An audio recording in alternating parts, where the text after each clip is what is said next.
evening. Finance Committee meeting, November 12th. September 30th minutes, which we didn't do last time because I didn't have a copy. Anybody? Motion accept. Second. Any discussion? All in favor? Opposed? Thank you. All right. October 8th meeting, minutes. Motion, Mark. Second. Discussion? All in favor? Thank you. All right. I had the tree warden on the agenda for the first item. And the reason I asked the tree warden to come is to discuss the situation at Purchase Street Cemetery and why, A, he didn't do the job because it's public, it's town property, and he should have taken care of it out of his own budget. And secondly, since he didn't, why did he quote $10,000 when we appropriated $2,500? But obviously, tree warden's not here, so we will have to do something about that. So we'll pass that one. I know Scotty's here, but he can't talk for the tree warden, really. All right. Capital Subcommittee discussion. Do we have any updates from Capital Group? We're all set. We got through town meeting pretty well. There should be nothing on the on the warrant for May from a long-term capital point of view. I know that Chris and I and Scott and Vonnie just had a meeting about Godfrey Brook. That will show up on the warrant, and we'll address that when that time comes. Good. All right. No other discussion on that? You Well, all set? Mr. Chairman, I'd just like to make a comment. I think, what happened with the Capitol this fall, I think we just need to tighten up our policy that going forward, if maybe we need to define what an emergency appropriation is or isn't, and if we're gonna have a budget that we wanna stay within because it's the strategic thing to do as part of our process, then I think we need to be diligent with that. And I'll take as much responsibility as anybody. I certainly didn't think that we needed to say no to one, as some kind of an example of our policy. I think we just need to be consistent and be able to go to town meeting as an advisory committee to the town meeting with our justification and rationale for why we think something should be approved or not. And that's not what happened this year. I think we just need to stay within that guidelines. Well, my recommendation is that Capital Subcommittee draft a memo to all department heads, enumerate the position of the FinCom and the subcommittee.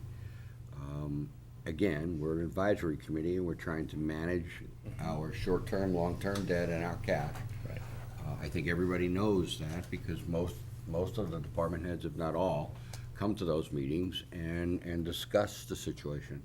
But I have no problem in you guys drafting a memo. Send it to me and let me look at it, and we'll just get it out to all department heads. I think the word's out, but let's put it in writing. Chris? Yeah, I'd really like to echo what Mike said. It was always a verbal thing, but I agree. I think maybe we need to just put something on paper Right. and just to alleviate any confusion that there is in the future. I couldn't agree with you more, Mike, and I think it's a great point. Yeah. Just make sure you enumerate what we're doing, why we're doing it, how we're going about doing it, and what the process is. Yep. So everybody knows. when they come before us with their project, if it's on the plan, we can pretty much say that we've already looked at it. If it's something new and it really is justified, then maybe something has to come off. I mean, if that's how it's gonna be. So, but probably being diligent with the departments as to what they really want and need is the process we have to make sure we're following. That's fine. Yeah. I agree. Because the objective, obviously, is that we're trying to stay within a budget and spend the taxpayers' money wisely, and we have big items that we have to pay for, and we are just trying to stay diligent as the committee has always been, and as the town has always been. Correct. Yeah. I agree. Anything over here? All right, so draft something. Right now, it doesn't look like there's anything on the agenda for December, so I would like that committee to present it to this committee. So I think if you send it up, we'll look at it, agree how we're gonna do it, and I'll disseminate it to the rest of the group, and we'll talk about it in January. Yep. And get it out in January. Okay. All right, any problem? Okay, good. IT update. Paul, Take the stage. excuse me, your hands are not full of tablets. I know, exactly, right? I can do an update on that quickly, or I can pass these out if you wanna take a quick No, look at take these. a little bit of time. All right. Give it to this guy right over here.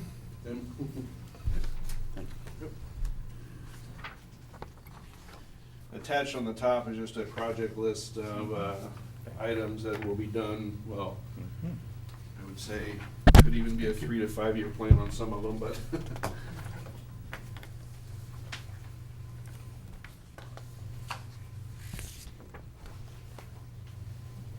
Thank you.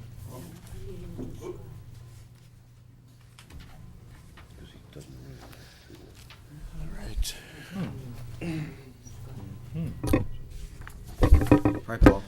So I guess just to talk about the first page, which is the technology project list. I didn't put the help desk rollout because that's complete. The help desk is up and running. That's town-wide and school-wide. We've seen a major success with it so far, even comparing to what they used to use before with Dan Nelson and just kind of a help desk email. And I broke down some numbers. I have a report that shows us how many tickets have been entered into the system, how many are closed per week, and we've only been in process maybe 4.5 weeks so far. But we've closed 400 tickets in that amount of time. Actual visiting these people or doing it Correct. online or doing it by phone? A little bit of both, but the majority is face-to-face at the person's desk and, resolving issues and so forth. So that's the volume that comes in, and we have about a little over 100, I'd say 20 tickets per day that people call and need help with issues. So long story short, we're closing about 10 a day. So right now we have 125 open tickets. The tide's changed a little bit, so the fact of people are noticing, at least they're getting responses, at least they're getting help and that sort of thing, but we're still, treading water, so to speak. So I've noticed a very positive feedback from the general population, of people that, hey, you got to us type of thing, which is good. Mm-hmm. And I think that serves the purpose of what the help desk was, envisioned to do.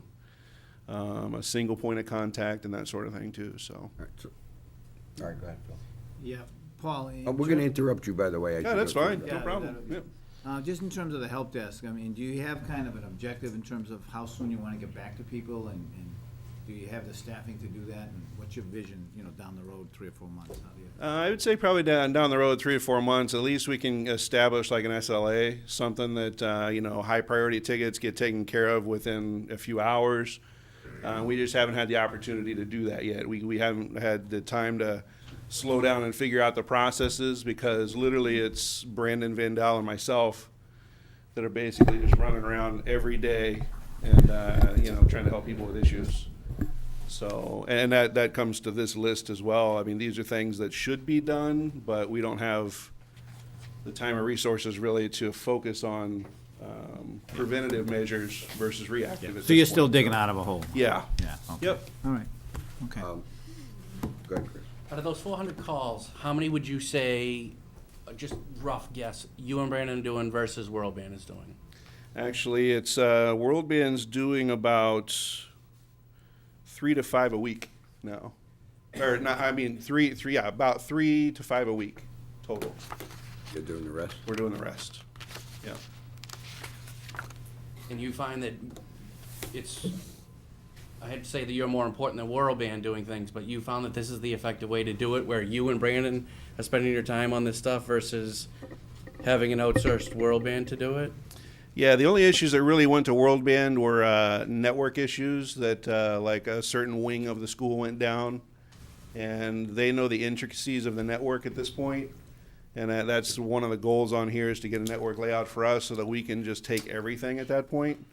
So right now they're doing that, and we had a couple of calls from people at the school that just kind of not bypassed, but they just called World Band directly, and they kind of fixed it. So Well, that's the reason why I asked is because, I mean, like, I want you and Brandon working on the front page of this Yep. stuff. I don't want you doing that other stuff. Yeah. That That's- was the point of my question, really. That's why I put this list together, Yeah. just to say this, the network's in rough shape. So, and even to do it correctly, I mean, there's a lot of planning, a lot of inventory involved, a lot of see what we have, what we don't have, and we just can't do this yet. So we're still fighting the battle at this point, so. Of the calls or the tickets that you get, how many of them, I'm sure you've looked at this, or if not, you probably should, is a training issue versus an actual hardware problem? I would say a training issue is very little. Most of them are like, my PC's down, the cafeteria machine doesn't work, to my phone, I can't access voicemail, just due to a server-related issue and that sort of thing. But viruses, many different things. So training, as far as, you mean, is they call and can't figure something out, or? Yeah, I mean, typically, you get people that, they're running Excel program, for instance, and they don't know how to do something, or they're running Word and they don't know how to do something, and they call. That's a training issue, Yep, that's very low at this point. is it? Yeah. Okay. I mean, that's one concern. Second concern is with your help desk. I don't remember what we budgeted for personnel. I think one and then one. But you should know two things, that the subcommittee, we have an IT subcommittee that Chris, Al, and I think Aldo is, and I think you ought to meet with them on a monthly basis to get an update. A. B, budget season is upon us. Well, we start budgeting in January, February timeframe, so you need to put together what you perceive your budget should be for next fiscal year. Gotcha, yep. We know it's gonna be more than it is this year. We plan for some of that. Okay. And they'll help you go through where we need to be or where we should be. Because I agree with Chris, this is an important list. And, you talked about network, that's the first thing I thought about, where's the network layout?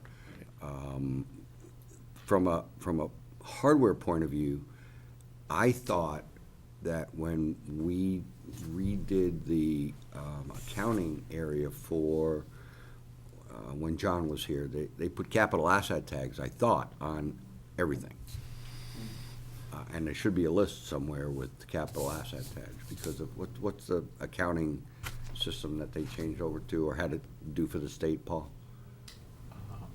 It had a With the new Gatsby thing. Gatsby, right, Gatsby. Yeah, so I'm not sure exactly, but that stuff also changes, like people got new computers, so all that inventory is off. I know, but if we don't, we should be putting capital asset tags on things and keeping Yeah. track of equipment, so you know how long they've been around, where they are, and I mean, it's a very difficult thing to do, because you need to keep track of the hardware, you need to keep track of what software is on it, and what, it's more than a two-person job, and we know Yeah, that. yeah. For an asset management too, there was a couple programs that are kind of barcode developed, where you can actually go in and create, if you barcode everything that you have, it'll even give you insight into like what the server OS is and things like that, so it's really in-depth. But again, that would be a major project that would require a lot of time, so. Mark, how many end users are you servicing? Estimate, seven? About 650. 650 people. 700, yeah. It's included police, fire, library, I don't know about the police and fire. I don't know how many users there are over there, so. Cause you, and the library, The library as well, yeah. sewer department. that's about Yeah. that's about 2/3 then. 2/3 of, The end users, you got 400 calls, right? yeah, Yeah, yeah. that seems Really? really high. Yeah, I just want to go back to what Chris originally brought up, because this was a concern of mine from the beginning. World Band's taking 3 to 5, and whether it's World Band or fill in the blank, I mean, is that how, I mean, that's not how you want to operate, I imagine. No, Because they this were. is where my concern was about doing this transition to 2 people and getting rid of a contractor who had people on site and were answering everything. And that's not a, I hope you don't think I'm certainly not an attack on you or your position. I'm glad you're here. I think it was obviously, no one's gonna disagree that it was needed, but, I mean, I don't know, Chris or Mark, or, is there just been a breakdown somewhere? Why would we only go down to using World Band if they're the contract at 3 to 5 calls and have 2 gentlemen running around with 650 end users? I thought we were trying to get away from that. I thought there was gonna be some transition time before. Right. So, I don't know, is there an answer for that, or no one knows? Yeah, the entire goal was to basically, I guess you could say, eliminate World Band completely and just utilize them for one-off projects that we might want to consult with them for. But as soon as you got on the property, not, No. Months. I needed World Band at least for a transition period of like 6 months. I know we got a contract with them already. I guess that's what I'm asking. So is this the transit, maybe it's me, there's a disconnect, because is the transition period them you only doing 3 to 5 things, and you 2 people, you and Brandon servicing 650 end users? Because that doesn't sound like a transition. We- I actually That was feel not quite the hybrid badly model for you. that That we doesn't sound thought. like a Sounds transition. like a slam dunk. Yeah, no, I agree. And the fact of when we initiated this help desk system, we had 150 existing tickets in the old system that it basically just dumped into the bucket here. And what we've been trying to do is just, hammer these out, just because people have been waiting for a long time. Oh, I know, I hear that. And so Brandon and I just wanted to just start hammering these out and get them down to a controllable course. controllable level. Fix the problems. Fix the problems, and then, then there's days where the network's down, or one of us is out one day, and then it just kind of even backs up a little bit more. So Well, but that's the point. that's what you have World Band for. Right. And Can you have a- I'm sorry, Mark, can World Band not handle this anymore, or? they mean- certainly can. They're willing to accept anything we give them, their way. But we kind of wanted to manage their hours. Yeah. And right up front, within the last 2 to 3 weeks, they had a lot of hours with networking and just troubleshooting and so forth. So they used a chunk of it right up front. So they don't have we- people on the property anymore, or at No. the schools responding to things and things like that? Like I said, the one-off where people just call them by forgetfulness or whatever, and they just come. Actually, right now, I told them 2 weeks ago, if you get any calls, don't handle them, funnel them back to me, and if we can't take it, then we'll give them back to you, type of thing. So Because I'm with Chris, Yeah. all this stuff is important. Phones were down. huge This importance, whole, even on election day and everything else, it was mayhem for a while. So I'm just puzzled 'Cause that that, was- to me, going back to even what Mike said, to me, this is an emergency. I agree. So if there's a lack of funding for World Band or something like that, we need to get people here, because Well, that's you and why- Brandon can't do all this. That's why I want him to And sit plus, with it's a us big up priority to me that someone sitting in your chair shouldn't be fixing keyboards. I said this a that's it. long time ago. That's it. You were supposed to be in your office all day, working on networking issues, working Visionary. on, exactly. I don't want you out there because someone's mouse doesn't work anymore. That's what I want World Band doing, or, I don't even want Brandon doing all that stuff. Yeah. He So should- that's why I think you need to lean, and it's just my opinion, and obviously this is your department. Yep. But it's my feeling that you don't just ditch World Band right away. Use their crutch and use that because they're there, and you do the things on this front page, because to me, this is important. And I understand that someone Christie, until all this stuff is Yeah. done, World Band isn't even a crutch. They're a necessity. Yeah. Yeah. Because to me, I know it's hard for you that someone in the health department has to wait longer than they need to, because now we need to wait for World Band to come the next day. But we have to get away from the old habits, because this is the old habit. Yeah. And this is the problem we had with the last guy. Yep. Because he ran around doing all that other stuff, Get and then this sucked front right in. page looked exactly the same 3 years later. And everything gets band-aided, So, Exactly. and once again, it's your department, you run it. My advice to you is you use World Band more than what you're using it now, and you work on more important things, because you're an important guy. You're the head of the department. And when we talked about this in subcommittee meetings, and that just is, my vision for you is something a lot more than, day-to-day process running around. That's why we budgeted what we budgeted Right. Yeah. the Well, first year. yeah, just a straightforward question. Does he have the money, or do you have the money to utilize them like they used to be utilized? We have 35,000, I think, for the year, and they had a good chunk of that's already used up. So that's why, And even that's exactly what I wanted to hear, because that's the way I envision it, me working on this list, and, you know, Brandon even doing networking and whatever. But Rick had mentioned to me, he doesn't want us to use WorldBand at all, so that's the Well, that's a direction problem. that's the direction I took, so. Yeah, no. I thought we Yeah, put enough and that's money why, in that's there. why I've been harping to you about this help desk situation. I know I'm a nag about it, but I told you that I need these numbers so that you can say to someone else and justify. Yep. This is why we need to hire someone else. You have 400 calls. That's the first time I found out Mm-hmm. that we've had 400 calls in 4 weeks. Like, I never knew that before tonight. Yep. And that's why I've been I asking know for a that. couple of weeks ago you mentioned, I and just I like was to just me, preparing for this meeting. I know, so, but yeah. I'm just like, to me, I need to justify it to all these people. You need to justify it to all these people that we need to hire someone else. We need more money. Yep. And that's why the ticketing system is so important. Right.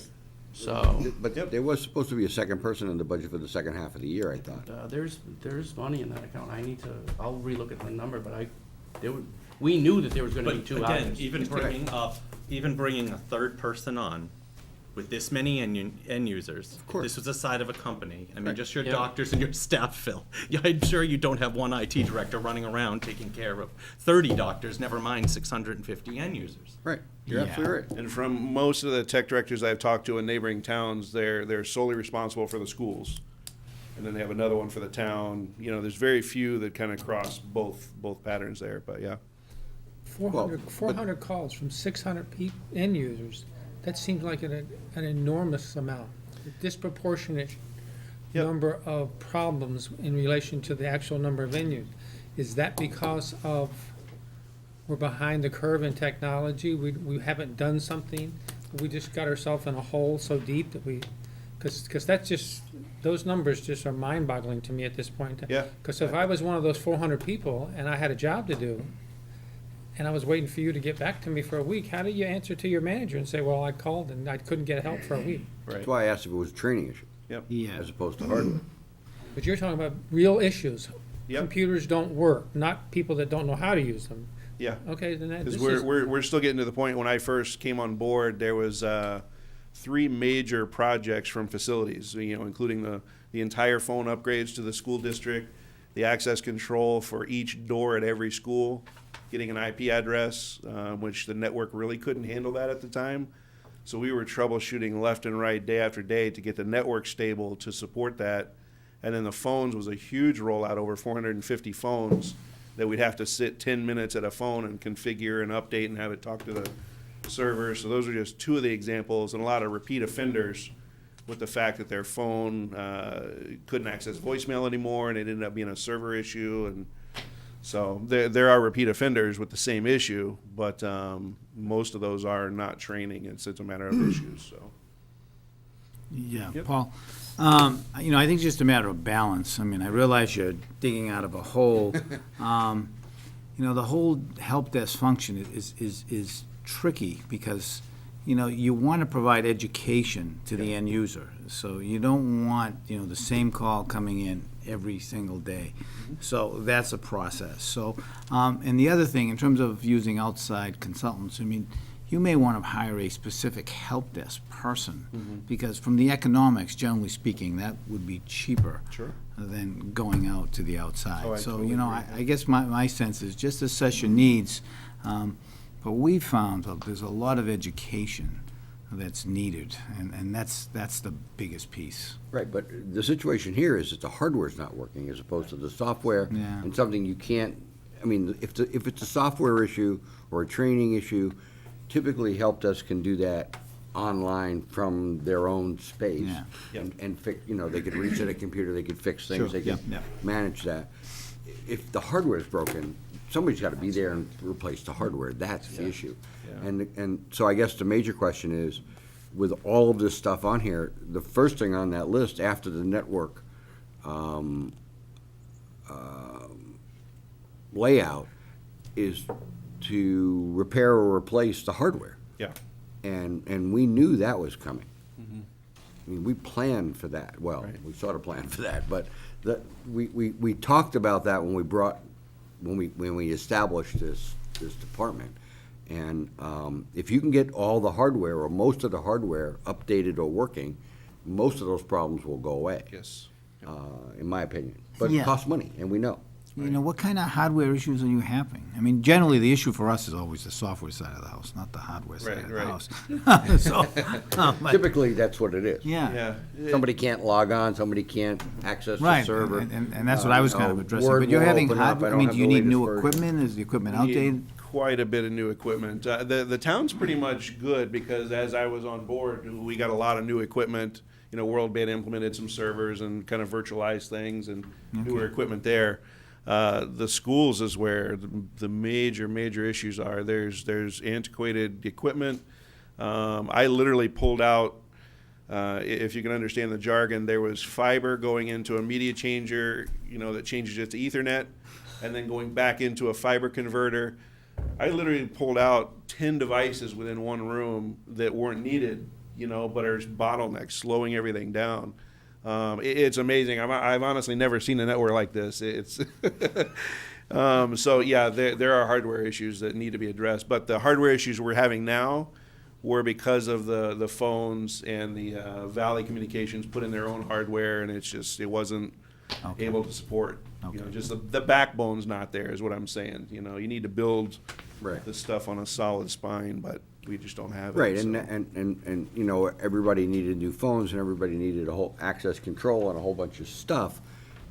But I think this committee and that subcommittee thought when we put this whole thing together, that the biggest and first thing that should be addressed is the servers and the network. Yep. And, you know, replace, repair, throw out, do whatever, but get everybody on, I'm talking about the district as well as town hall, and the police and the fire and everybody onto a central server system. Yeah, and It's expensive. it's funny you say that too, because there's one domain controller at the high school, and it's 2002 server, and it is slow as molasses. I mean, you click and you wait and wait. I mean, it's bad. It's on its last leg, Well- and then again, you're going to have an outage that's going to be a week for us to.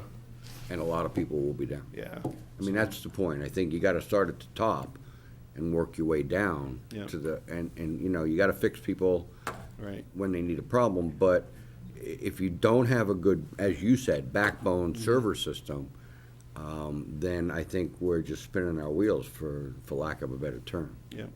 Yeah, go ahead. Just if I may, what he said is true. For this building here, we have 2 new servers. We have 20 to 25 new computers, so we're all running the same software, the same backup, the same antivirus. So basically, we've put him and Brandon branching out into the schools. But there are X number of schools, and he said the backbone, the spine is not there. But the problem is I see Brandon's in here at 5:36 in the morning, just collecting tickets, and they're, you know, putting out fires. So obviously, part of what I've asked him to do is to help build a budget, to talk about what you've just talked about, to create that spine, or create that backbone. I'm gonna let him use the jargon, but again, you'll see this building, I think, again, we need things here, but with the 2 new servers and the new computers, everybody running the same systems, but for those special offices that need special systems, it is working. But unfortunately, with only the 2 of them, and then there are other people at the schools working, but they're just putting out fires. But before that you, point. before you came in, Rick, Yep. we talked about sorry. world band usage. Yes. And he said that they were doing 3 to 5 tickets a week, and he was doing like 100 and change. I mean, I thought our objective during transition was to have World Band do the majority of work as he came up to speed, and that would go this way. And that's what we're trying to do, is to make it But that's not what's go happening, I that don't way. think. We're not, It's- well, we're they're trying to doing a use lot. World Band less and less. My person is to use World Band for projects. Bob has some specific projects for specific schools. And to me, if you have a project, to ask him to do it is not gonna work. No, I You agree, need but- World Band with 5 or 6 people to go in, and if it's Wi-Fi for a building or a particular school, which is one of their objectives. Agreed, but he and Brandon are still handling the majority of tickets and. Hundreds. Hundreds Yeah. of tickets as opposed to World Band. Crazy. Yeah. Who has the personnel. Yeah. Who have the personnel to handle the majority of tickets while he's coming up to speed and building the backbone and getting everything ready to do that transition over to a help desk, our help desk. Unfortunately, the budget won't Well, then- allow then we for gotta that talk kind about of that. use. If the And budget- that's what he's in the process of doing, But- and that's what the ticket system is going to do for us. Then what are we gonna do for the next 7 months. I consider this an emergency. Yeah, I That's- mean, I think this is a real problem. Okay. And I think you guys ought to sit down with the technology group and go over what the cost is gonna be for the rest of this fiscal year. Be happy to do that. And come back and talk to us in January and say, here's what we need for the rest of the year in order for us to do some of these, and World Band do some of theirs. If it's not World Band, then somebody else. Doesn't have to necessarily be that, Right. correct. And as you're doing these tickets, keep track of what's going on and start dealing with the hardware. Yep. And that's what I would Because recommend. Mark, quite Yeah, honestly, yeah. he should be doing 3 to 5 tickets Yeah, a week. exactly. Not World Band doing 3 or 5 tickets agree. a week. I mean, that, That's the point. But, you know, I think you gotta look at additional staffing. I mean, you don't want Well, World no Band question, do, but what do you there's do no in the question. time? in We- the as your outside consultants, because they're gonna be, that's your most expensive dollars. We That's agree. what we're trying to In the balance, budget, Phil. in the budget, and that's- he had 2 people to hire this year. One the first half of the year, one the second half of the year. And then we knew going forward that there'd be more people to hire next fiscal year. So maybe accelerate that, Mr. Chairman. I'm just saying that don't know how we you're better accelerate off with your own in-house people, particularly on the help desk type stuff, Agreed. than you are using an No outside. question, no hiring question, just but a it's just technician alone in is the helpful. time being. No question, But but even- right now, to get over this and get people up and running and get started on some of these things, absolutely. Be happy to meet with the subcommittee. Yeah, I think that's what Rick was saying, to use World Band less because they charge $90 an hour. Yeah, I mean, Regardless if it's a mouse, if it's whatever. Pretty So expensive. that's where. So you feed them tickets. Really don't want them You say, fixing the "Here, mouse." No, do you these d- 20. Right. But not those 20. You know? And I agree, you want the director to do the projects and, you know, have Right. vision and look globally, but so the answer is really getting more staff who can do that No intermediate. question. I Right, mean, no question. that's an easy. And the other thing, just a general comment, the IT appetite is huge. Absolutely huge. I can't tell you how much we spend on IT every year. You know, it's literally millions. And I would put together a capital budget and really kind of look at that down the road, because it sounds like you're going to have a lot of needs in terms of the hardware side, so. And we also knew that, and that's one of the things that Yeah. we did talk about. Yeah, and Chris has been, we've had, Yep. I've tried to keep him in the loop, I know. and we've had discussions. We knew this was gonna be a grand plan, and this was just the beginning. so- Yeah, and we knew there'd be some setbacks. Yeah, absolutely. Right. I mean, it's always the case. But you gotta, I don't know, you work from the top, bottom, top, and you get to the middle eventually. But the people that doing the stuff on the bottom ought to be the people that we can afford to use over there, as opposed to the people that are working on the top project. All right, now that we beat that to death, tell us about the tablets that aren't gonna work. Well, that's the other thing too, with the tablets, obviously everybody's gonna be on Wi-Fi, and we need to restructure the Wi-Fi here in order to support that as well, so that would have to be a first initiative before everybody gets their, device and so forth, but what I have on that list too is just, basically I narrowed it down to 2. It's the Surface Pro from Microsoft, and then the latest iPad Air 2. Then there's the cart on the back, so, and Rick and I had talked about it. We can store it here, it's just one cart, you can centralize the devices, and we can have them charged here and updated here and that sort of thing, ready for your use when you need it. So I guess basically, if you want me to make the decision on one or the other, or you want me to poll and figure out best case scenario for the majority of you, because I know some would like a keyboard, some wouldn't, or Excel, and so I guess that's my next step. I mean, I can certainly have my next step be all iPads for everybody, and the keyboard attached to it, and Google Docs and that sort of thing. But I guess that's where we want to. I think that your first meeting with the subcommittee, you ought to talk about that. Okay? I mean, I've never used an iPad, so, and I know people don't have iPhones and people have Android phones, but everybody has a Microsoft computer at home. So, I know it's more expensive, but maybe that's Right. probably the right way to go, because there's minimum training when it comes to that. Just my opinion. Yes, sir. Just speaking for myself, after hearing this presentation, I feel very awkward. Oh, I don't think paying this is a for these. So I priority. certainly hope we're not gonna do this anytime soon until Exactly. Well, We're he not- wants- we're not until ready he to- has a department and he has Michael people to wants it actually yesterday. get fingertip maintenance Oh, of done course. with this, because this, My only that would point- be embarrassing. My only point is we I agree. appropriated the money back in May. Well, We don't need to, we knew. we do had something grand wrong. plans. Yeah. I agree with you, Will. Yeah, I We're agree, not, we're Chris. not ready Yeah. to go, because we couldn't support it. Right, if you We can't couldn't support it in the support building, 12 it's not tablets worth sitting doing. Okay? So I still think you should sit with them, and come up with a plan, A, for the town, and then we can look at this. I mean, the money's there, we can use it anytime we need it. Okay. I'm not worried about spending the money. I hate to even bring this up. You talk about fundamentally based servers that you're gonna start replacing. I hope we're gonna go ahead and take the next step and go ahead and embrace the cloud technology. Am I correct or wrong? Oh, for sure, yeah. I mean, we're definitely looking at all the latest technology and. We don't need to be buying servers that everybody else is throwing out. Right, no. 'Cause that's what everybody else in the industry is doing right now. They're Yep. throwing them out. Yep, And we might as well just go ahead and take the gigantic jump across the pond and, yep.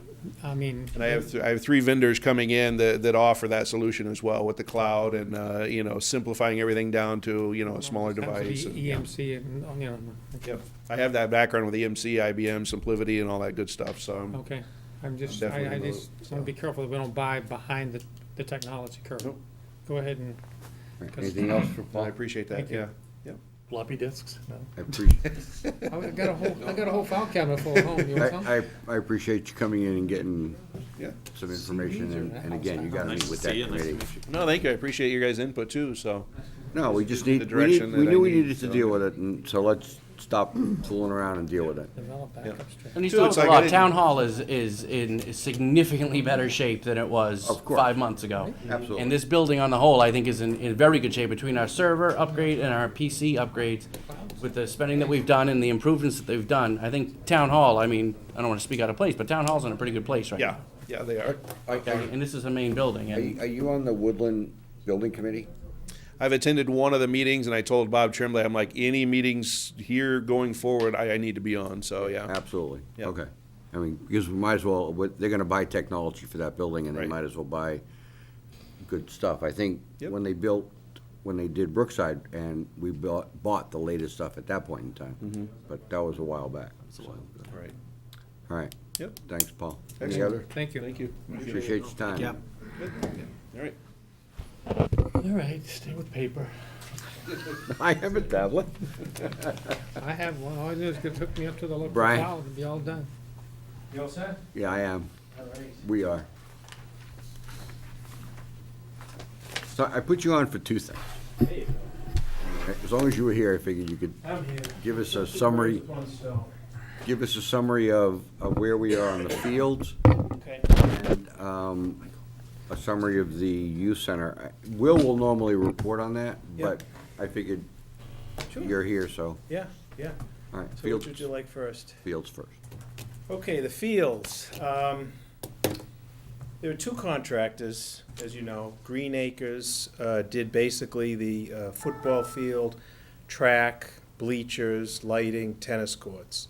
The second prong of the project was separately bid, and that was Heimlich Landscaping. They handle the softball field and then also the restroom building that was put in. Projects kind of overlapped a little bit. The first project is the one that has been problematic, okay? And specific areas that we wrestled on beyond some delays on doing the track, which pushed us into another season. But we rode along with those. Those weren't as bad. The major problems were the bleachers and the tennis courts. So the bleachers were completed. It was done for the 2012 season, and I'm sure some of you are aware of this. As you face the home bleachers, because the visiting bleachers are existing, we just retrofitted those for accessibility issues. Those were there, you know. So the new ones are on the home side where the press box is. So if you've gone to games, you know the kids always go to the right side of those bleachers as you face them. And what was happening was the kids, they're jumping up in the game, which is what you want them to do, cheering on your team. All the bleacher seats couldn't take that, and they looked like potato chips, really, literally, okay? And it was just on that side, where the kids were jumping up and down.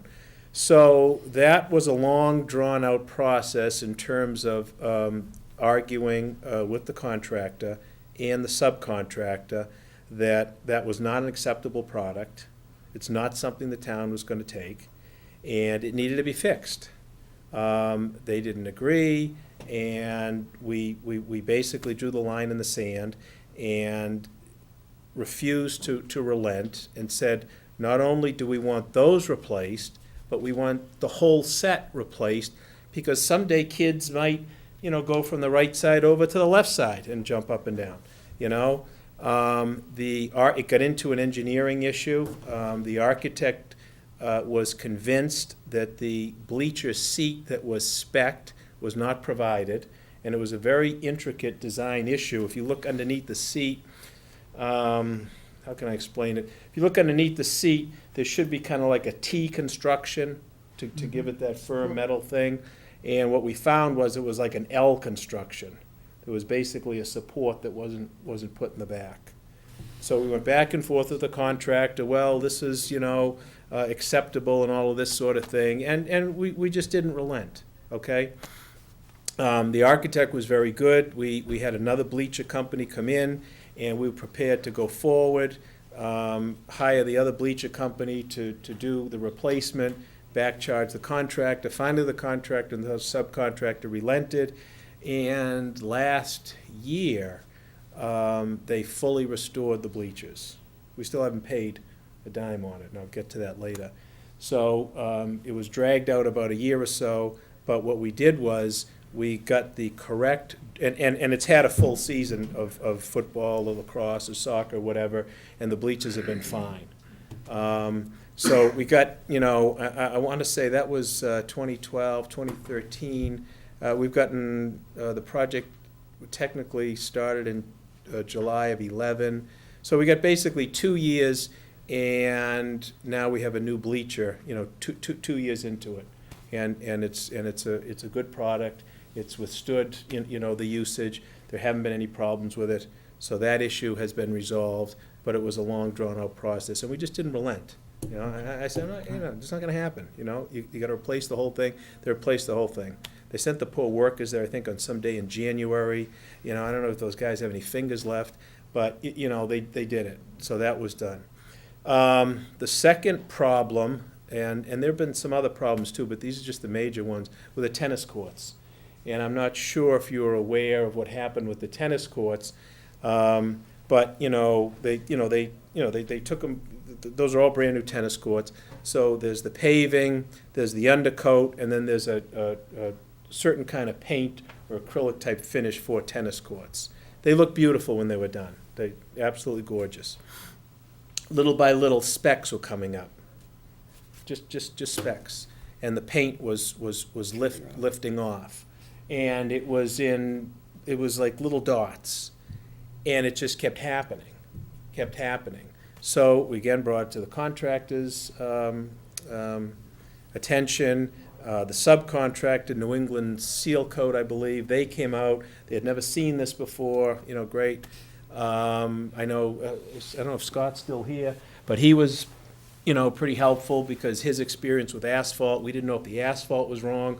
They did a core sample. Scott sent it off to his fellow that tests asphalt, I guess.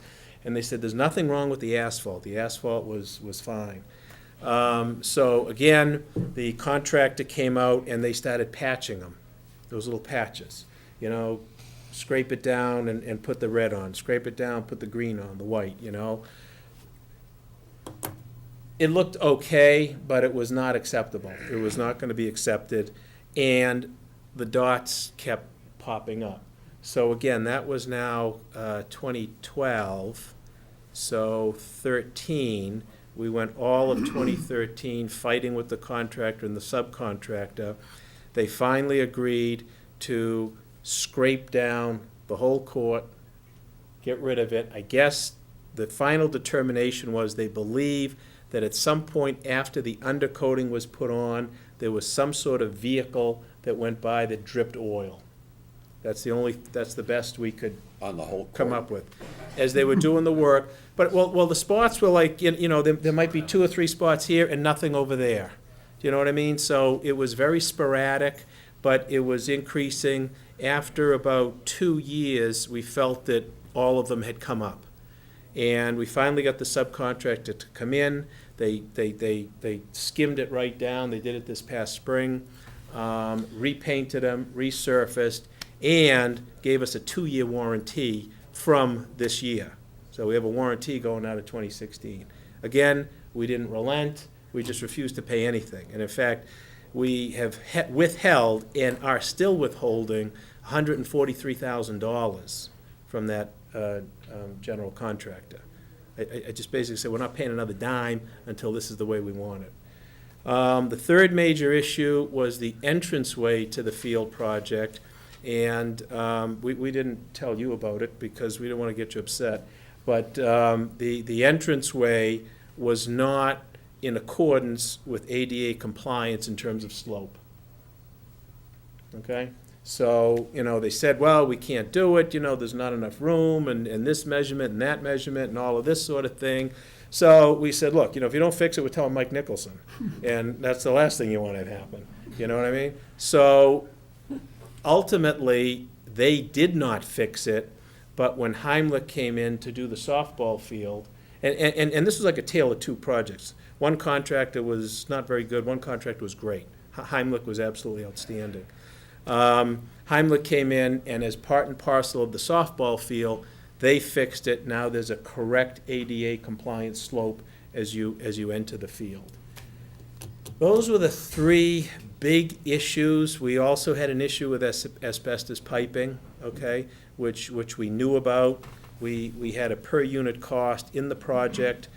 We had our site engineer, resident engineer on the project. They ran into some pipe.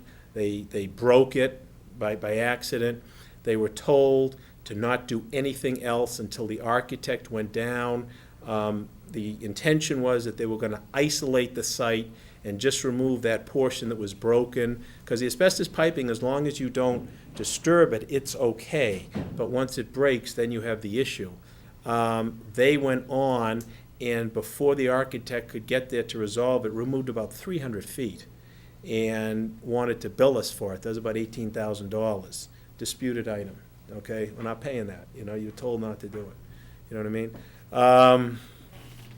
Those are the major issues, I think, that we had with Green Acres. The project, the contract got delayed, obviously. We have a liquidated damage clause in there, $1,000 per day. So now we've pretty much come to closure, and Green Acres was looking for their funds.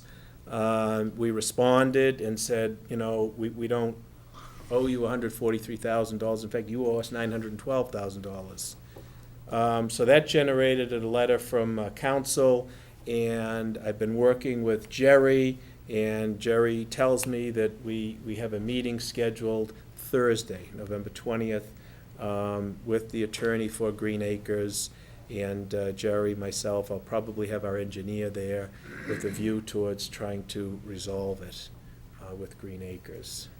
So that's kind of, there's all kinds of other little details, but those are the major points of contention. I got to credit the committee for standing extremely firm throughout this process, demanding an excellent product, which we have gotten. And it's not easy, because they come, they tell you, well, this is fine, it's good enough, and you want to get going, and of course you want to do everything for the town, try to get everything resolved. But the committee stayed absolutely 100% resolved that no, it's going to be perfect, or else you're not going to get paid, and that's the position we've taken. And the only thing we've lost is time. But not really, because the town has been using it. It has been used. So, and I think, with the bleachers and of course with the tennis courts, picking up that additional warranty and use has just stretched out the life of the project. So I'm hopeful, and I don't want to get too much into it, because I understand this is a public meeting, and there is the possibility, the anticipation of possible litigation. I hope we don't have it, but I would be looking to come up with a settlement proposal that I could present to the committee to try to close things out with Green Acres. And the softball field section, it's all done? The softball field is all done. We had a few change orders on that to accommodate some things. The restroom building really, was the issue. The restroom building, as you know, is actually a prefabricated 3-unit structure that got put down. And, to try to save costs, because, there was some opposition to, having, a restroom, I don't know why, but there was.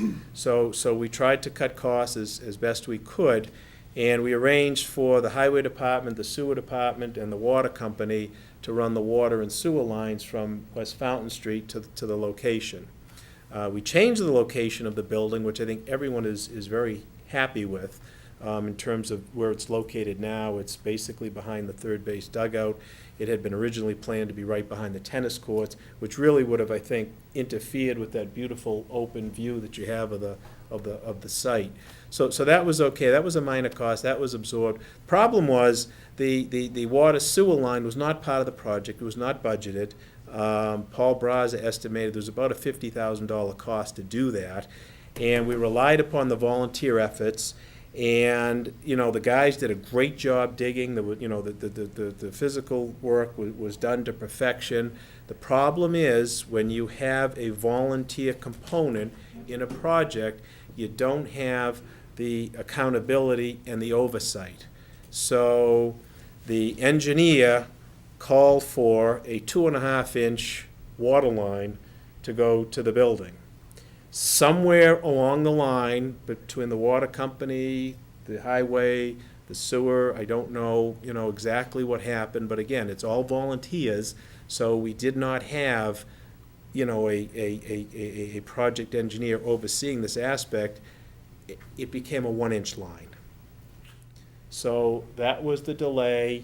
They tried a number of different things to accommodate that 1-inch line in terms of the internal plumbing of the building, pumps, boosters, that kind of stuff, and it just didn't work. And that was the reason why the restroom building didn't get open right away.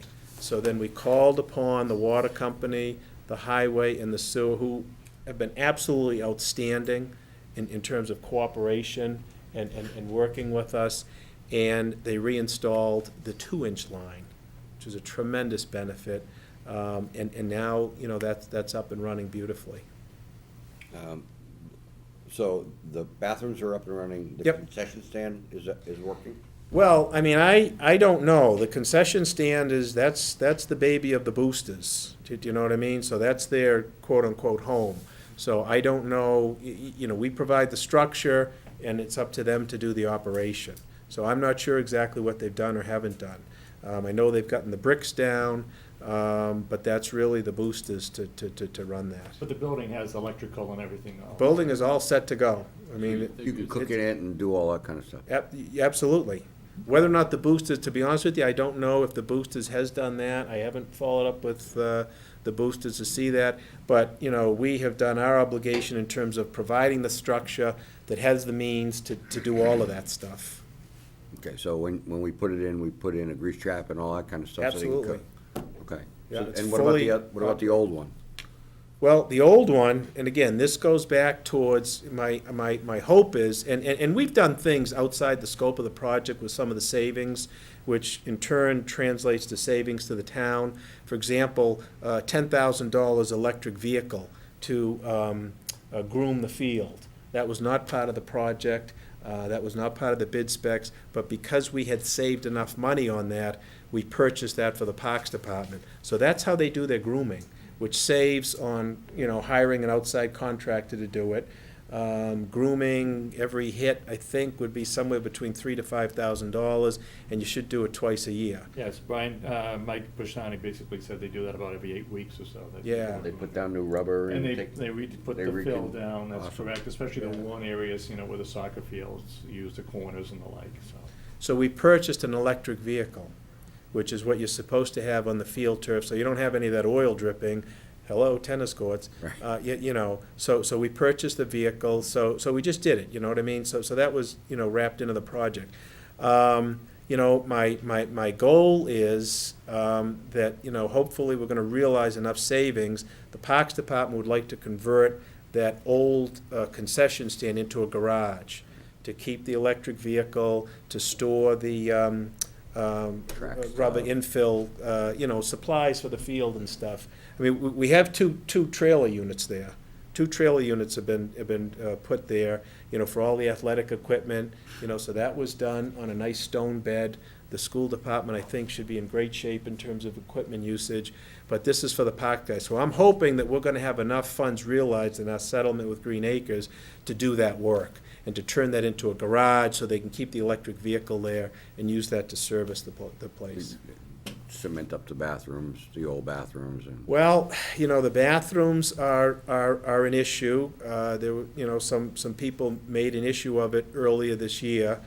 So, when that type of thing happens, the plan was to take that building out of there because it's not needed with the new ones. But, I think with some of the things that was raised, I think that the sentiment might be, from the plumbing inspector that that building might have to be repaired and used. why? I mean, can I ask? Doesn't make any sense if we have brand-new bathrooms on one side of the field. So, somebody has to walk to the other side of the field, whether it be the visitors or the home team. But that was always the The case. feeling was from the committee that, that the new bathrooms would be more than enough to accommodate usage, and I think it has been. But, a little bit of attention got called to it, and I don't know that the school department's gonna be able, or the parks department's gonna be able to do that. So that's still kind of a question. I'd like to touch base with the plumbing inspector, see what his thoughts are on it, and, ideally, it would be to remove that building, because it's not needed, the bathrooms are not in good shape, they're not accessible, they're not really nice, and I don't think they're very safe to go in there. I think they're more of a liability. But I think we're gonna have to try and deal with that later on. That's ultimately the goal. The goal would be to take them out of there, So, I understand, some people were, not necessarily this committee, but I know some people throughout the community were, maybe getting a little bit, hepped up that things weren't done, but, things were done, and things were done to the complete benefit of the town, but only, I think, through the determination of the committee to stand firm and not accept a lesser product. Any questions? And we had, I'm sorry, go ahead, Jerry. That's a good job, go ahead. And the only other thing maybe touch on, Brian, we had that vandalism issue. Yeah, we had two vandalisms. Two cars, one vandalism was a little bit more exotic than the other.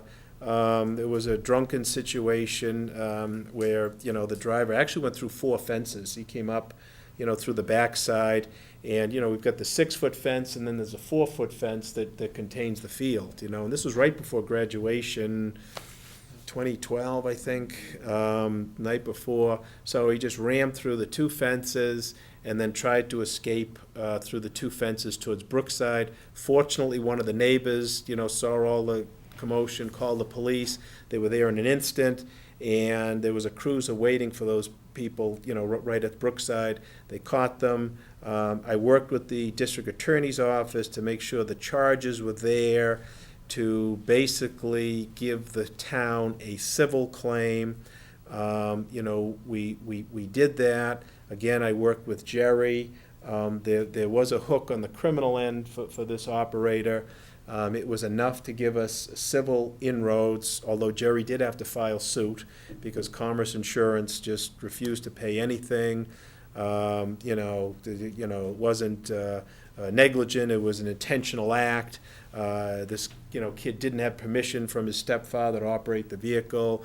All of these, what the layperson would say, technicalities. So we did what we could on the criminal end to make sure, Jerry on the civil end would have enough to lay hooks in on it, and he did, and we worked that to a settlement of $17,000. That money is still in an account. We have not gone into it, but the idea is to, hopefully use that for the project. The repair work kind of got absorbed, through, I think maybe some of the Parks Department budget. The fence people came back and just did a great job kind of repairing what was there. One of the long jump pit covers did get run over. We are gonna have to purchase a new one. That's somewhere between $6,000 and $7,000. But essentially, that money is still there, and I've talked to the town accountant, and, as we bring this project to closure, we're gonna, try to utilize that if we have to, and if we don't, it just goes into to the town. There was another vandalism, a little less dramatic, but a vehicle went on the softball parking lot and just kept going straight, went into the fence at the tennis courts. And I just processed that claim myself and, got the police report, dealt with the insurer. It was $2,000. The contractor was there. They fixed the fence for much less than that, and that $2,000 went right to the general fund. Or maybe the claims fund, I'm not sure was that, but it was not part of our project. So all those cement-filled metal pipes all around this place now makes it impossible to get on there, or? The cement-filled metal pipe, the bollards, Oh, well, it's third, yeah. No, I'm joking. I yeah. don't think we have any, but maybe no, we should. no. Well, I mean, we put the excess boulders on the perimeter of the tennis courts, Right. thinking cars, could possibly come from West Fountain Street.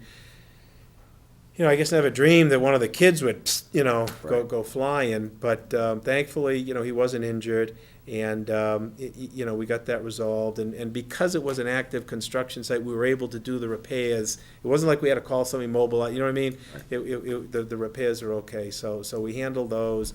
Jerry did a great job on the first case, it wasn't easy, and the second one, I just, pushed through, and we grabbed a couple of $1,000.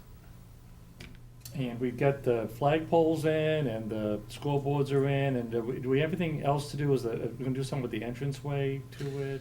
Yeah, we've got a couple of little, accoutrements that we're talking about doing. I have a contractor who's willing to help us and put some stone columns. And again, everything is just kind of dependent upon what I can wind up with Green Acres in terms of materials, that sort of thing. Because I think the feeling was that the entrance, I think, might need to be a little bit more distinctive than it is. When we come up, we want people to really, see, this is where I go in, this is where I enter, and really kind of be deserving of the facility that it is.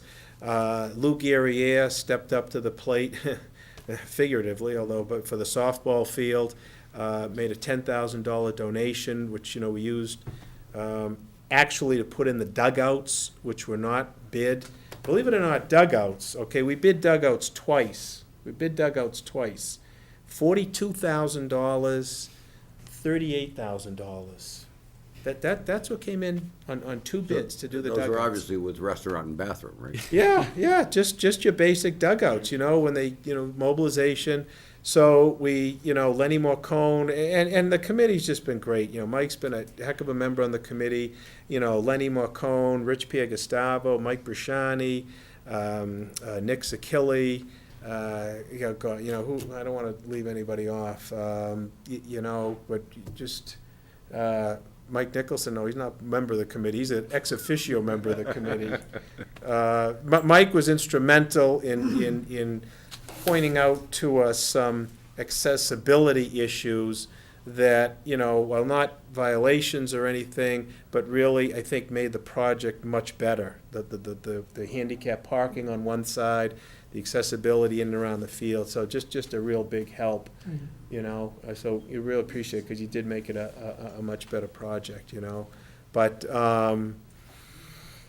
the committee's just done an excellent job. It really, it's the finest committee I've ever worked with. So Lenny Morcone was instrumental in having dugouts constructed similar to what's at Memorial, at Town Park. I think the cost was maybe $12,000. Lou Guerriere stepped up to the plate, contributed $10,000, so his name is on the scoreboard for the softball field. And the softball field, I don't know if you've had a chance to go to the softball field, but the girls got their season in this year on the field, and it was just absolutely tremendous. It's really like a small college facility. For those of you who've had, kids and you've gone to some of the schools and facilities, it rivals a small college facility. And, you know, when you go up there, whether it's a fall day or a spring day, it's just a tremendous campus. You know, you've got soccer, lacrosse going on, you might have some cheerleaders, some track, tennis is going on, softball, you know, kids are walking around, parents. I mean, it's just a tremendous school community facility. It's really remarkable. That looks great. Yeah. It really does. Only other points I'd like to make, Mr. Chairman, is that I reached out to acting athletic director Zakili just to find out what the utilization is, right? So besides the high school teams, of course, there is a private soccer club that uses the facility. The band practices on it. Blackstone Valley Tech has rented a few times, and Milford Hopedale Youth Soccer has also used it. The lights for the walking track area after the track and field team is on until about 10 o'clock at night. And early morning, the community use does some items as well. So the facility is being utilized pretty well. You go to the superintendent's office and a first come, first serve after the high school requirements to get some time on the fields. And a point that Mike Bashani had made is that field turf, the people that put down the turf came out and looked at the field a couple weeks ago and said it was in tremendous shape, and that no signs of wear and tear at all, and that we're doing a real good job. Nick made a point that said that the youth football team group just really takes the guidelines true to heart, and making sure when they leave that field it's in great shape. So I think it's money well spent, and you know, the town reached forward, and we got a great facility out of it by the work of all the people on it, certainly Brian. It's awesome. I mean, the picture just doesn't do it justice, I don't think. Oh, it's gorgeous. Well, that was before the softball field was finished. I know. Yeah, you're right. Chris? Brian, I just want to compliment you guys and the whole committee and what a great job you guys have done on that. I have a quick question on the Green Acres. The 18,000 for the asbestos, is that included in the 143, or is that on top of the 143? No, that's all inclusive. So 143 is a total bill technically that they think we owe them. Exactly, Okay, exactly. all right. Yeah, I wasn't sure if it 160 or 143. yeah, 143, that's the amount that the town's holding. That would be your final payment, and the 18 is inclusive in that. All right, great. Brian, there's been a surge of discussion lately in public conversations about cancer occurrences from players, especially soccer players around the goal area on artificial turfs. And I'm wondering if anyone is keeping an eye on that in terms of potential future liability? There's, you know, it's under the purview of the school department. They're kind of governing the operation, so that would be a question more aptly directed to them. You know, I followed that story casually. Apparently it came from a soccer coach, I think from Washington State University, and she targeted 38 girls, I guess, across the country that play goal that have gotten this cancer. I don't know, you know, how scientific that study is. I mean, to me, if you're looking across the country and you found 38 girls, you know, to play goal, I mean, there are thousands and thousands and thousands of kids that play soccer all the time, let alone football, lacrosse, and everything.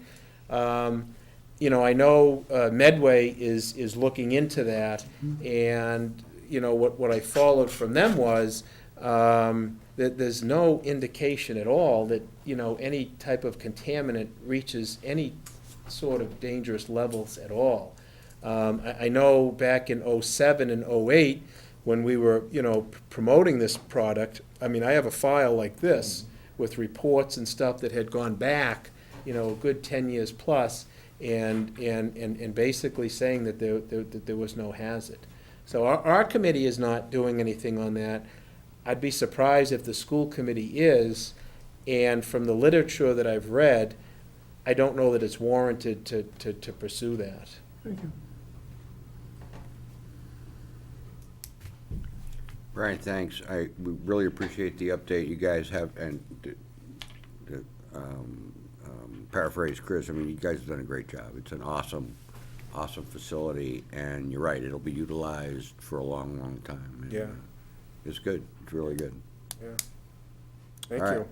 You're welcome. Moving along to the youth center. Yes. I just think the committee should have a just an update, as I said earlier, we'll report on a monthly basis normally, how the bid process went, where did we end up? I mean, some of us read the newspaper, some of us don't.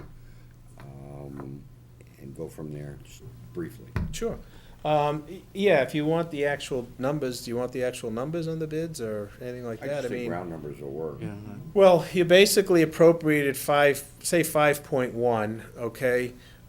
Your construction budget came in probably about 4.2, 4.3, and your soft costs are about 700,000.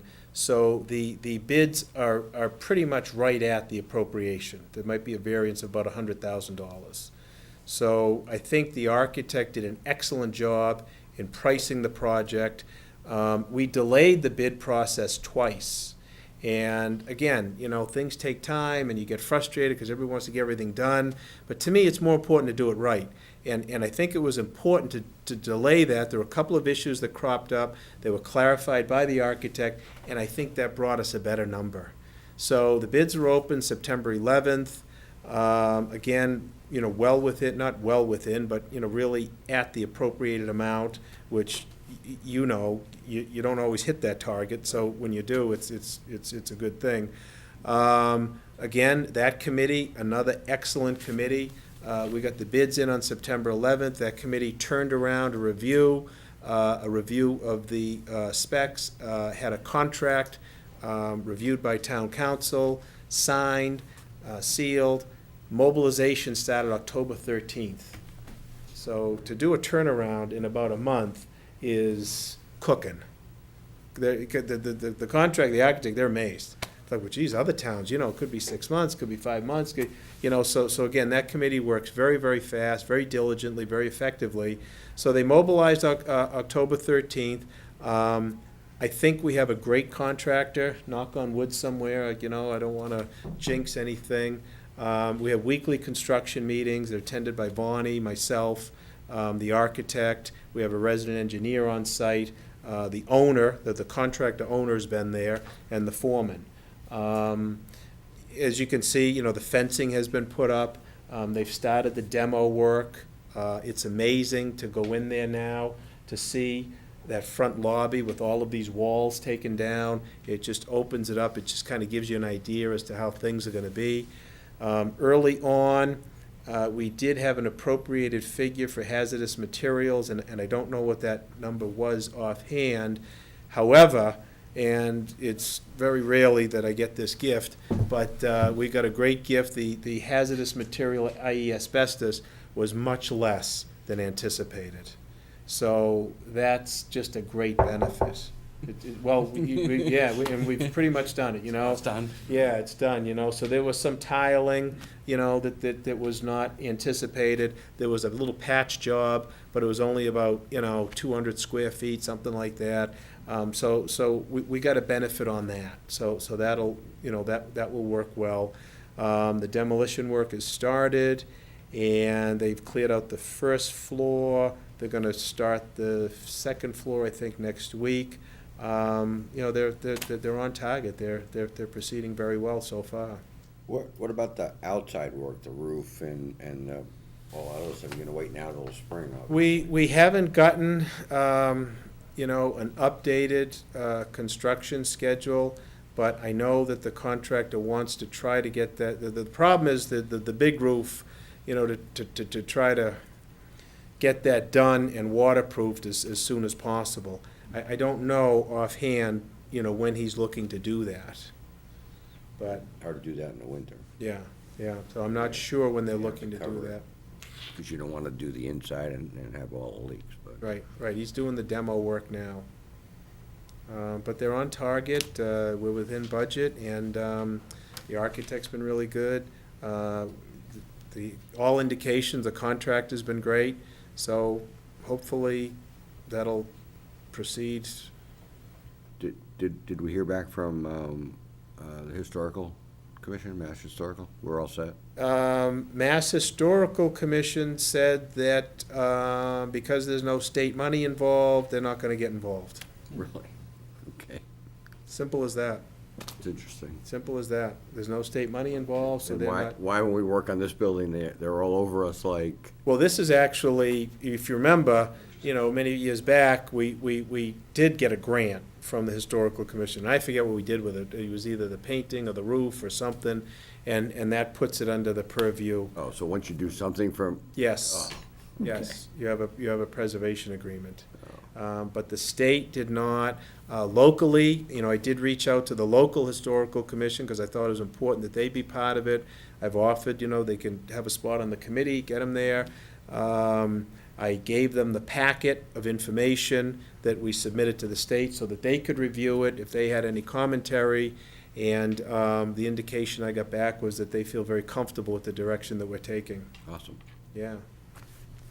So if we want to put solar power panels on the roof, we can do that without a... As long as it's not state money. You could. The problem is that's gonna be a big change order and a big design change No, it's after. right the fact. now. Do it after. Have to change the roof. From what I understand, there are people that will install for zero and charge you nothing forever, and you get net metering credits, like, that's it. I don't know that. I guess, if that was something that we wanted to, if you're just busting my chops, then you're gonna get it, but, if we, to me, if we were gonna pursue that, it should be done now, I think, but Part of the design. It's a big Yeah. roof, you would think you could... it's a put big one- roof. yeah. Big It's a roof. and I Always think, faces the right direction. and I too. think it faces the right direction too, Yeah. so, I mean, I don't know, we can raise that with the architect and see, if that's feasible. I would have some of the solar use quote on it. I mean, I know Scott had a quote done for the highway barn. Mm. You might look at that. I mean, it's the same thing with Woodland. They might look at that. Yeah, yeah. Well, I mean, I think you're right in the sense that roof, at least it faces Main Street, would be ideal. Right. Yeah. I'll bring it up with the I architect. mean, even well, yeah, the gym roof would be great too. 'Cause you The- get- you the get what? it all, the gym roof. That's what I'm talking Yeah, about. Yeah, that's that's the one you're the talking one, that's what I'm talking about. Yeah. Exactly. Yeah, that would be the Perfect. one. You get sun all day long. Yeah.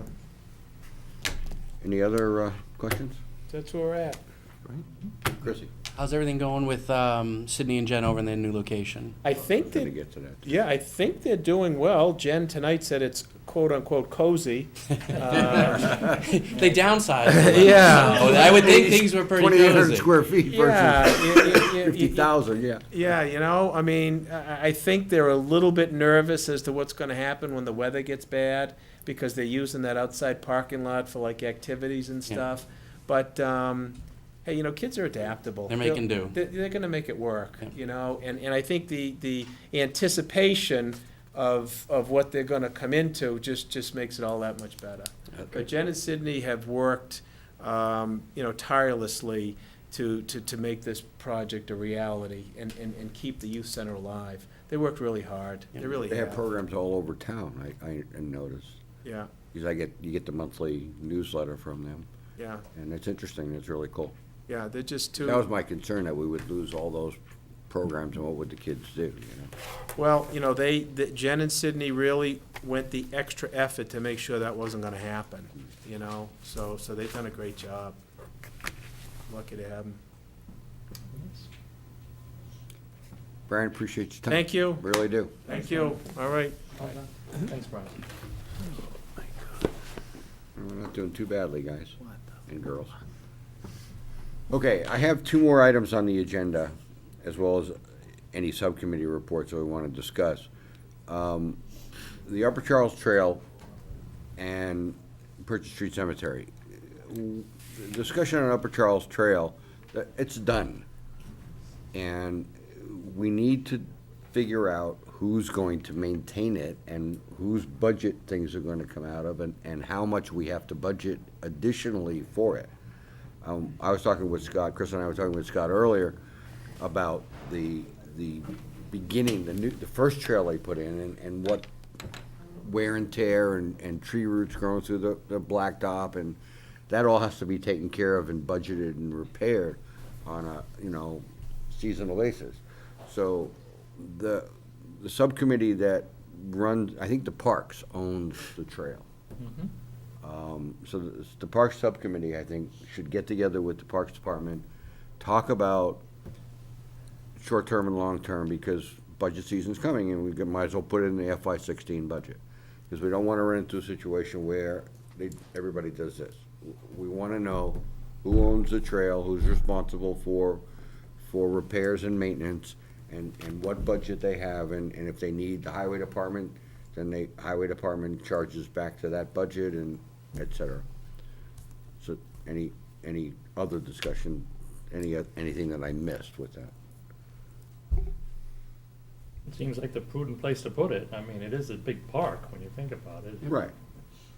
I mean, yeah. Yep, and as you spoke, I mean, we're getting to the point now where that phase one is been there for a long time. It's starting to run into erosion issues, breakdown of the asphalt, the expensive things that aren't gonna be just picked up by another department, like Scotty or Mike say, oh, we'll just do it, and they pick up.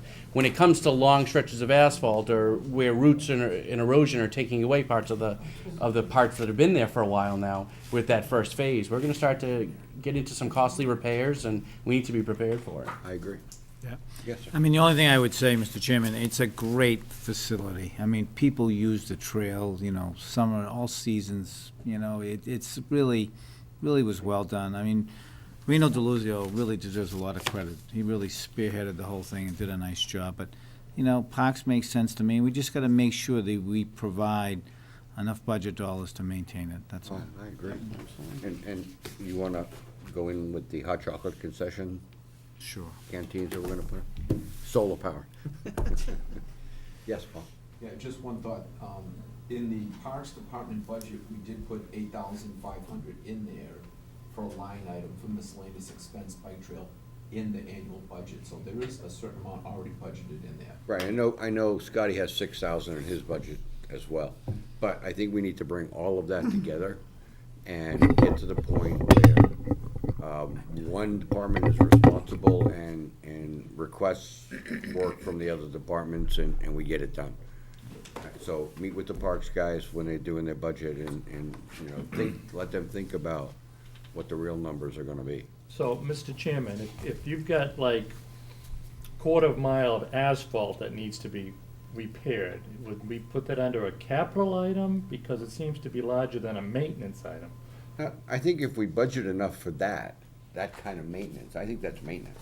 Unless you're gonna replace 3 miles of trail. Asphalt is like, you know, what is it? It's a lot of money. Well, Scotty said he just did 800 feet. Yeah. That's maintenance, I would think. I think it's maintenance. It's maintenance. I just gotta put the money there so we can do it. All right. The next item I had on here came up at the last meeting when we had to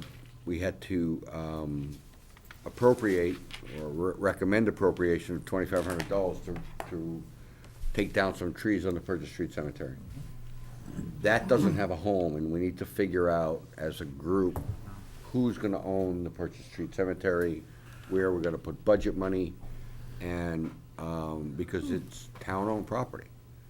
It's town cemetery, and we went through this at town meeting that, it needs to be maintained. People in town have relatives that are buried there, and I think it's just out of respect that we do all of it. Absolutely. So, I know we put some money in the Parks Department, which they say we took out, but they originally were cutting the grass and doing the leaves. Paul Lovell, Jeff Lovell? Jeff. Jeff Lovell, said that there's tombstones that are turned over, areas need to be cleaned up. I will leave it open to this group. I mean, I know that, the cemetery, the Vernon Grove comes under one organization. I think it's you as well. Yep. Maybe they need to be approached, and we can talk to them about how we're gonna maintain that cemetery if they're interested in taking over that ownership of that cemetery. I think that's legit. Jerry, do you? If everybody's in town's in agreement, yeah, sure. But if technically they are just the Vernon Grove, and they can say that's where we're staying, Vernon Grove. If everybody's in agreement, it can be done. Everybody in town, you mean at town meeting? Town officials, the finance committee, the selectmen, the Vernon Grove. Yeah, it'll be a recommendation when we. All come together, it can be Right, done. when we come up with it, it'll be a recommendation to the selectmen at that point. Right, so I think you guys ought to take that on, and I, you know, make sure that we have enough funding to, and you gotta go up and look at that cemetery. I mean, it's really old. And it's really compact, and I've been up there. There's some old graves there. And it ought to be cleaned, and it ought to be appropriate. I mean, I know that Lynn goes up there, Veterans Day, and they put flags on, and the Fourth of July, and it's all part of it. Would something like that fall under the purview like a historical society or something? No, I think it's a public cemetery. I don't think there's any room to bury anybody there anymore. Maybe, You can tie the money to some department, which you. right, That's that simple, yeah. right. And that department then is charged. They were technically burying people up till, rather recent history. I've been to a funeral there. There's still a few open. There's a few places left. Yeah. There's this older couple in town basically operated for 30 years. As a volunteer effort. But I don't know if they passed away or what, but the money they were using is gone and their efforts are gone, so now the town has to pick up what it hasn't done for 50 years. All the perpetual care is gone. Yep. What? All the perpetual care? The money that they were using to do that, this couple that lived in the area, that money's now gone, so, yeah, it's not gonna be up to appropriating the money each year. I think we need to do it. Absolutely. And again, Yep. budget season coming, we just added to a budget. Yep. I mean, it's gonna be an interesting budget year. Zach and I spoke, and he wanted us to come up with a recommendation for next fiscal year, and I said, I think it's a little bit early. I mean, we have a new governor, budget's gotta be out by the end of January. I'm not sure how they're gonna manage all of that. And we'll see how that goes. No editorial comments by the chairman at this point. I have nothing else. If any subcommittee wants to talk, please be my guest. I'm gonna put it on the agenda every month that we meet, and I'll start assigning subcommittees to present it at the meeting. And so we'll, by the end of the fiscal year, every subcommittee will report at least twice. So I'm hoping that everybody gets together with their subcommittees at least monthly or every other month. Move to adjourn. Second. I was gonna say, not open for discussion. I will let you know about December. Looks like right now we won't have a meeting in December. Everybody can enjoy Christmas. Or Hanukkah. Okay, thanks.